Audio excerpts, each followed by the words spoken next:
Hi, it's Cassam from Hey You Guys. Lovely to meet you. Now, we actually spoke at the premiere of The Falling last year. Oh, yeah. And you and Florence obviously had a great relationship there. I was wondering, have you managed to catch up with her here, or are you looking forward to seeing her? I haven't seen Flossie in Florence. I'm sorry, she likes being called Florence in front of people.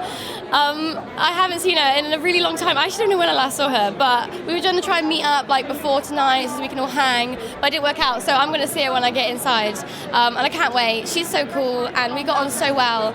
And the one thing that made that film so believable was that we actually had a real friendship, and I actually missed her when I was on set, and to really hit off with someone that you met just for a movie, like that's never happens ever, and so we got on so well, and I'm really, really pleased for her. And even though the film is quite intense, you still managed to maintain that relationship and friendship. Oh, of course. Carol Morley, our director, has got multiple videos of me and Flossie walking down the corridors of the school singing various songs from 1969, because that was the year the movie was set, so we just constantly listened to music from the 60s, which was great.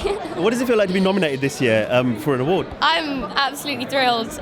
It's just great to come to shows like this, and then to actually be up for an award is amazing. And I was so in love with The Falling, and I was so grateful to have got the part that was kind of it for me. And then for them to be recognised, by the critics circle, that's like just a bonus, really. So I'm so grateful, but I'm really happy with the work that's done already. So whatever happens, I'm happy. What do you think it is about the film that critics and fans alike have enjoyed and taken away from the movie? I think people come away from it and talk about it, and it like really sparks something, and no matter if that's positive or negative, like it's got people talking, and that's really says something in film and television at the moment. So many times people come away from a cinema where a film costs like ridiculous amounts of money to make, and they come away and they go, oh, it was all right.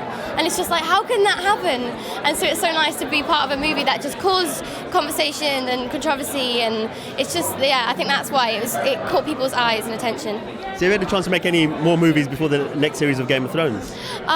Before I start shooting, or before it's aired? You've obviously got one that's going to come out. And then, yes. I really hope so. I sat down with my agent and my team the other day, and we're talking about this year, and I'm just really excited, and they are so great to me, and they're like, what do you want to do this year? And I love that. I love getting to the beginning of the year and being like, I am completely in control of everything that I want to do. Season 6 of Game of Thrones is coming up next. Obviously now you've passed where the books are, so yes. Are you in a similar position to us whereby you're waiting to see what happens next? Yeah, I'm like waiting to see what happens next, but also like if people are going to enjoy it, because there's a lot more room for dissing now, and like, oh, it's terrible because it's not what was in the book, but they don't know what was in the book, so we're all in the same boat, really.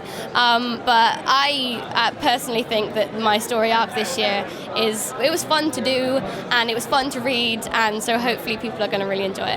And obviously we left your character at the end of last series in a very precarious situation. Bit of a predicament. Yeah, so what's it like to carry on from that situation? Obviously I'm sure you're not going to give us any details, but I mean, moving the story on, what's it like progressing a character? I was so confident. Like I did some interviews like this time last year, and I was so confident that the contacts, it didn't hurt, it's fine.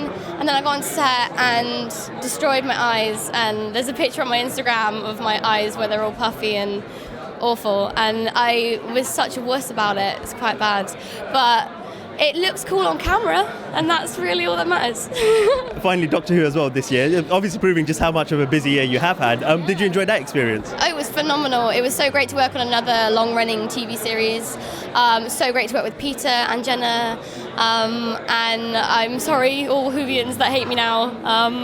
I didn't write it, but I did sign up to it, so sorry. But you enjoyed the experience, and I think we did. I think people came round to it in the end once they got used to what the character was. Yeah, after like the death tweets and death threats, then it was okay. Okay, I forgive you now. Excellent. Thank you very much, and enjoy tonight. Thank you. Ladies and gentlemen, you're watching Hey You Guys! Hey You Guys, huh? Hey You Guys. Is that from the Goonies? It is indeed, yeah. Nice. Hey